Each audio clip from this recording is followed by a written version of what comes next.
आजोबा इथे साफ करतात सगळा आणि हे आम्ही सगळं असं बांधून तसं सगळा क्लीन अँड क्लीन होता. इकडे अननसाची झाडा बघ कशी लायलो आम्ही आणि हे का त्या अननस असं लागलेला असे असे भरपूर झाडं असतात. हे बघा इथे सगळी अननसची झाडं आहेत. ते बघ तिथे तिथे तिथे बघा हे बघ इथे इकडे आहेत इकडे पण आहेत. मी तो दाखवतो.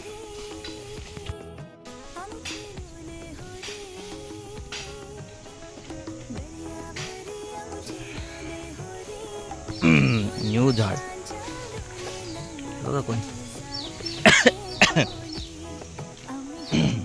तर मित्रांनो आता जर तुम्ही व्हिडिओ बघितलात तुमका हा व्हिडिओ जर आवडला असा तर सबस्क्राईब करा, लाईक करा आणि शेअर करा.